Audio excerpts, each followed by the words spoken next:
Hello, everybody, and welcome back to Theology Table, where angels dancing on the head of a pin can change your life. I'm Jarek. I'm Bea. And I'm Maria.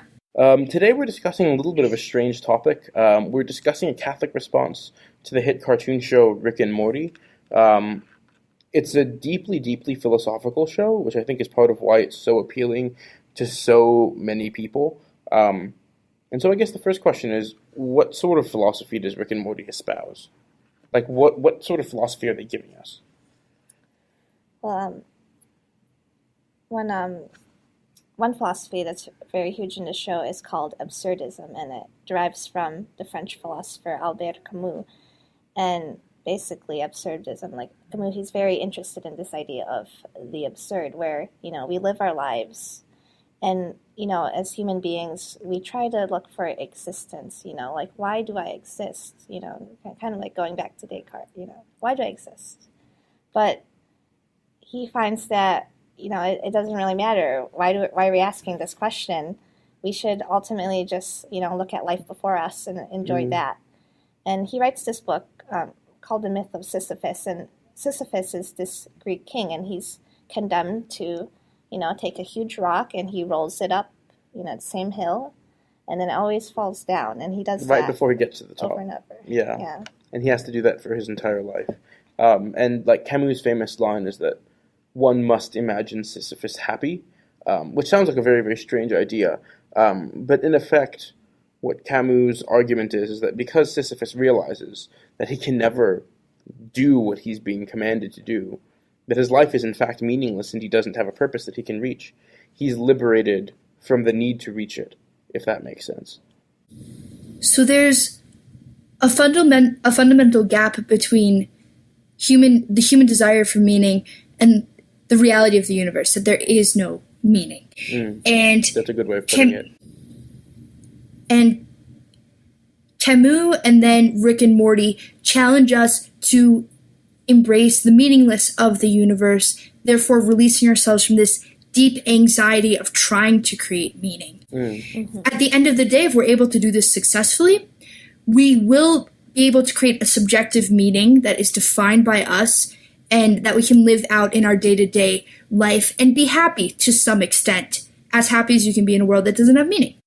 Yeah. And so it's important to note that absurdism doesn't believe that we're all just bound to live these sad, meaningless lives. The point is that we have to produce our own internal sense of meaning and pursue our own internal sense of meaning, which we get to create for ourselves. And so I think a lot of absurdists and a lot of nihilists who say that there is no intrinsic meaning in the universe will say that there's something very freeing and very liberating about this because you get to choose to pursue your own ends. I mean, it definitely seems like a philosophy geared towards pleasure, right? Because you are searching for things that give you feelings of happiness, however fleeting it may be, and produce temporary happiness and meaning in your life. And I think one of the ways where we see this in Rick and Morty in a big way is that Rick is a drunk. He gets drunk constantly, and he is the most brilliant scientist in the multiverse, right? Not just the universe, but in every different dimension and the every corresponding realities that go with it. And so, in that sense, it's funny, because, and I think maybe Rick explicitly said this, that, if he doesn't believe in a God, but if there were anything like a God, he'd be the closest thing to it, which is a pretty sort of sobering thought, and it, sets the tone for exactly what you're dealing with in terms of the outlook of the show on life and on questions of theology. Theology doesn't exist. There's nothing to talk about. And so I guess the first question for us facing this philosophy is how do we appraise it as Christians? Is there something to it at all? Is it right? Is it completely wrong? How do we approach that exactly? And I think before we appraise it, we should name and recognize the fact this show is very appealing for a lot of different reasons, even to Catholics and Christians who are watching it, right? It says that there's a lot of crazy, absurd things that are going on in life, and it's okay to laugh about it. And maybe you can speak more to this, Babe, in our current cultural context, that really seems to be discouraged. I mean, in our, in the status quo, we, as as general society, we don't want to be, ruled by God or by some higher being. We want to be able to determine meaning for ourselves and live life how we see fit, not how some objective reality sees fit. It's like, I make my own meaning. I want to live my life. So that's why we have this whole rise of, like kind of surrounding the sexual revolution. Everyone just, wants to engage in those kind of acts, even though there are consequences to those acts.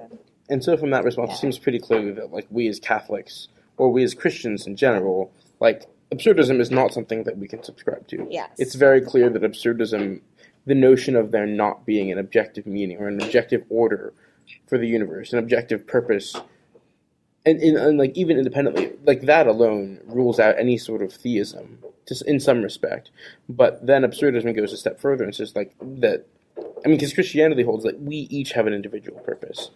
And that's something that absurdism would think, what does that even mean? We can't have our own purpose if the universe is meaningless. Yeah, it really just disregards the question, like, why are we asking in the first place that we exist? Like, for example, St. Augustine in, is it book 9 of the Confessions? Maybe, I don't, He speaks about memory and... Book 10. Yeah, book 10. Yeah. So he's speaking about memory and how he's asking himself, like, he's talking to God, but why is it that he knows God? And then he comes to the realization that it was God who put, himself, like, in his memory, in his mind. Yeah. And that's something where I think that St. Augustine and Dan Harmon, the creator of Rick and Morty, might actually agree that human beings are wired to search for meaning. Now, obviously, they see the end result of that search as two very different things. Different. But can we... Yeah. But, God or nothing. But, I mean, I don't know. Like, can we talk for a bit about what are the implications of naming that as, like, a major part of absurdism, that human beings are hardwired to search for meaning? That's something that jives really well with Catholicism. Yeah, I mean, that's something that we both agree completely on. And I guess the question just is, does that being wired for meaning make sense in any respect whatsoever? And it's clear the Catholics would say, of course it makes sense. Of course we're wired for meaning, because our ultimate end is determined by an omnipotent, omnibenevolent creator, God, who loves us as a father. Like, that just makes intrinsic sense as to why we are wired for meaning, because there is meaning. We desire something because there is something to be desired. Whereas I think for absurdism, it's very much like this desire. Like, they don't know why we have a desire, but they just know that it doesn't make sense. It doesn't jive with their view of the way that the universe operates. That's interesting. And then going along with that, the notion of telos, that we have this ultimate end. There is no ultimate end to reach in absurdism. Mm-hmm. Yeah. It's self-chosen. And like that's the part that I think is most appealing about it, is that you get to choose your own end. And the show, like, depicts this very, very clearly in that episode where Rick freezes time so that his grandkids can get the house cleaned before the parents come home. And it turns out that the time is frozen for a lot longer than it takes for the parents to come home. They're just, like, hanging out. He's hanging out with his grandkids and just, like, having fun with them and messing around and whatever. Like, it's clear that they provide some sense of meaning to his life. And it's because that he's allowed them to provide a sense of meaning to his life. He's chosen it. But at the same time, I think over the kind of the arc of the cartoon, we see the grandkids, especially Morty, gain an increased significance in Rick's life, right? And so almost... At the beginning, Rick is, he's curmudgeonly, he's deeply cynical, right? He is a despairing alcoholic. Even though he might be the god of the multiverse, or the closest thing there is to a god, he is a despairing alcoholic. And from his, like, preconceived notions of how meaning works and how the world works and everything, he should have shut Morty out from the very beginning. But we see a change in Rick over the course of the series as he becomes closer to the grandkids. So, I mean, what do you guys think about this change? That if Rick were truly, the smartest man, whatever, and truly understood that the world was meaningless, he should have shut it out from the beginning. He already had enough things to create meaning in his life, like alcohol and science and this and that. I guess Yeah. what I'm asking is, like, what do we make of the implicit value of human relations that shows up in Rick and Morty? Maybe almost it seems like against the will of Rick, against... Yeah, that's the weird part, is that, like, I think that's another part where actually Dan Harmon and Yeah. Catholicism can really come to some level of agreement. It seems, at least to on my reading of the show, that Rick sees his relationships. Rick sees himself as finding meaning only in relationship with other persons, with other people, mostly his grandkids, to some degree his daughter. And that's something that Catholics would absolutely agree on. That humans are wired not just for meaning, but also for relationship. But Jarek, but as an absurdist, I have to say that relationships bring more pain and suffering than they do pleasure, right? And if you're absurdist, you want to get, the most subjective happiness you can out of any moment. But if you have other people in your life, you have to care for them, you have to deal with their nonsense sometimes, etc., etc. Maybe they're bringing a net negative to your life, so why would he keep them in there, I think that's a fabulous question that the absurdist has to ask. But I think there's a sense in which this show has already sowed the seeds of its own undoing, if we're reading it as a purely absurdist show.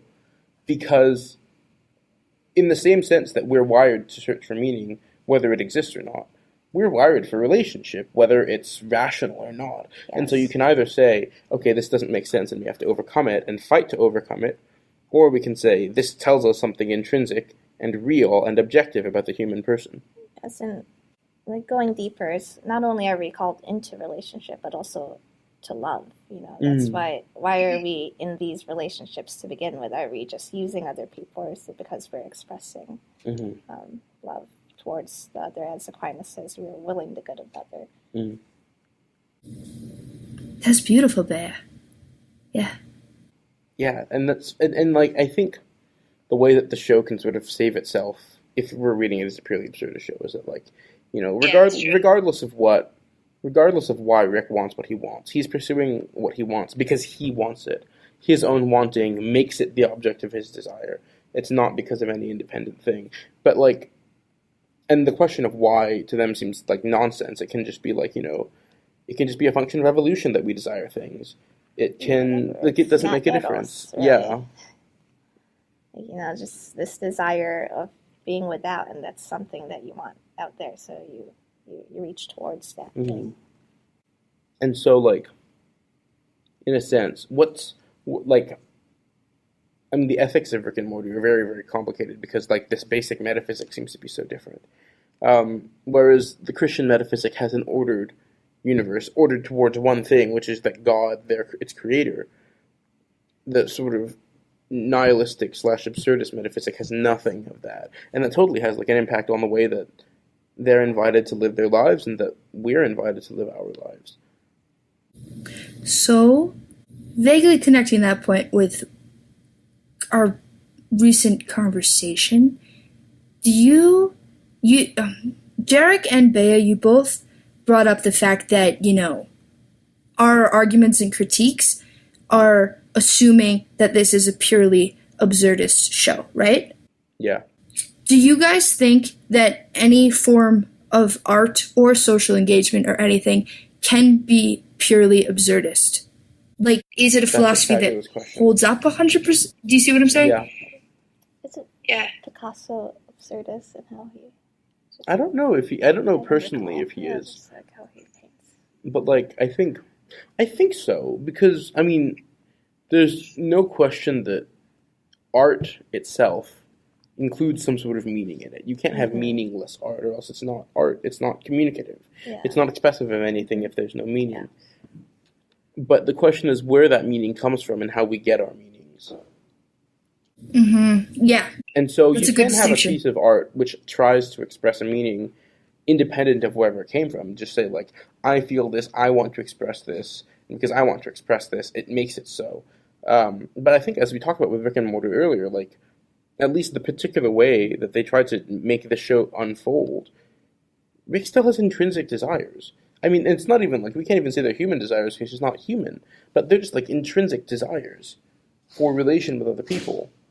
And I think, Maria, earlier when we were just like talking before we started recording, you brought up that great scene, and you can describe it better than I can, where there were the superheroes. Like, yeah, go ahead and explain that scene, I think. Sure. So in one episode, I apologize, I forget which season it's from, but Rick and Morty are invited on this superhero saving quest of intergalactic superheroes, and they get to join them as a team. And these folks have already worked with Rick, and he hates them, but Morty really looks up to them.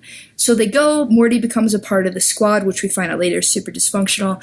But Rick is really, really upset that he's losing the admiration and love of his grandson. So in typical Rick fashion, he becomes drunk, and he creates a doomsday device, which is going to destroy everything and tricks the superheroes into the doomsday device and locks it, and they have to solve these puzzles, da-da-da-da-da. And so the final puzzle is that, and keep in mind that Rick is like blackout drunk when this happens. So sober Rick is in the chamber with the superheroes and Morty, but blackout drunk Rick was the one who created the doomsday device and the one who's on the screen giving instructions. And the final instruction is to figure out who he loves the most, right? Which in the absurdist world, like, prepare for something crazy because it's not going to make any sense. So sober Rick goes, oh, it's got to be Morty. And he has this really heartwarming scene where he says, Morty, it's something like I've really enjoyed, like, getting to know you. You're my grandson and I love you. And I felt jealous because I thought that your love was going away. And Morty's like, whoa, no way, Rick. Like, I got the feels, this and that. And then drunk Rick comes back on the screen. He says, actually, it was Newt, this little, like, alien blob thing, because Newt laughed at his jokes last night. What do we make of that? And the relation between it? What do we make of the fact that sober Rick confesses his love for his grandson, but drunk Rick, it's just the random dude who laughed at his jokes? I guess you can interpret that in two ways. You can interpret that as the first way, which I think is the way that the show is sort of begging for it to be interpreted. Well, maybe not. But the way that some people will interpret the show, which is like drunk Rick was the real Rick, like the honest one who was willing to say what he actually thought, and that, like, in fact, Rick has no desires for meanings whatsoever, except, like, his own arbitrary stuff. The second reading can be that the real Rick was the sober one, the one who's rational and the one who is self-aware, the one who actually expresses this deep love for his grandson and for his, like, partners in crime, so to speak. And I think it's very clear that, from a Catholic perspective, we would take the sober one to be the more real one. Because humans are, in addition to being relational, we're also rational beings. Having reason and using reason is part of our nature as human beings. And this is everywhere. It's in Augustine, it's in Aquinas, it's in every pretty much Catholic theologian who's ever lived, and every Catholic philosopher who's ever lived. That reason is something particular, not necessarily just particular to humans, but something that humans have to exercise in a unique way, and something that is part of the human experience in an essential way. And so in that respect, that scene is very complicated to interpret, because it can go two ways. Yeah. No, you're so right. It does depend on who's watching it there. And then, like, I think there's also the question of, like, this existential dread, which, like, sort of permeates Rick's experience throughout the show. Talking to a lot of people who, like, because, there's so many people who say, like, something along the lines of, I want to believe in God, but I'm worried that my desire to believe in him biases me towards believing in him, or something like that. Do you know what I mean? Mm-hmm. And so they're like, it's great. This is a really convenient system. It provides an explanation for why we have meaning. It provides an explanation for what my meaning is. It gives me how to get there, etc., etc., etc. On an existential level, it makes a lot of sense. But their worry is, I'm biased because of that. Because I want this, I'm biased. Everyone has a bias towards a certain thing. There's always bias. You can't run away from bias. And to add along to that, also this notion of ennui, like the sense of boredom. Perhaps Rick is, just going on all these adventures and making all this stuff because he's just bored with his life. There's no meaning. Like, he needs to, return to making his own meaning.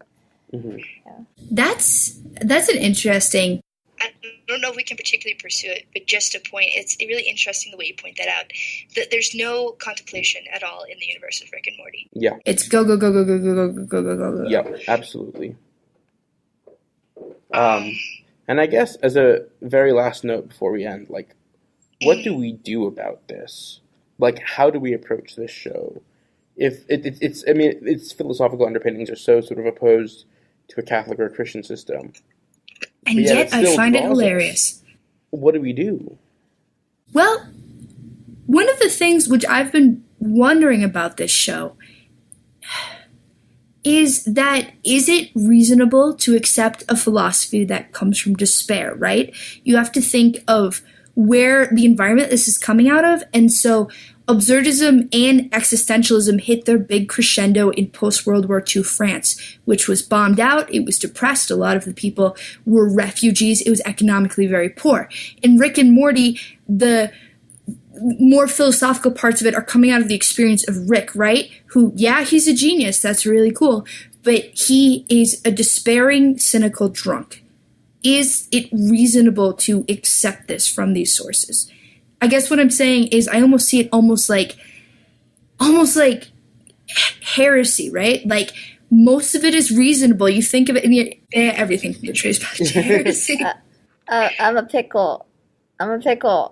Heresy! Heresy button! Yeah, where's the heresy button for that one? Where's it with the heresy button? Right? But, like, it's part of a truth, and that's what makes it so appealing, is that you look at it and you recognize the truth in it. Mm-hmm. But it's not the full experience. Yeah. And so I guess, on that note, like, where do we end it? I guess engaging with the show in itself isn't a bad thing, as long as we're aware of what's going on. And because, I mean, there's a sense of the show which is very real and speaks to a very real part of the human experience. As long as we know that the show's answers aren't our answers. At least as far as we can tell. Who knows? Maybe this entire show is a satire, and Dan Harmon in the last episode is going to, like, bring us to a totally Christian ending. Not likely. At all. At all. But, yeah, I think on that note, we'll just close with the prayer of St. Thomas. As always, thank you so much for listening. Please pray with us the prayer of St. Thomas Aquinas. In the name of the Father, of the Son, of the Holy Spirit. Amen. Amen. Grant us, O Lord, minds to know you, hearts to seek you, wisdom to find you, conduct pleasing to you, faithful perseverance in waiting for you, and a hope of finally embracing you. Amen.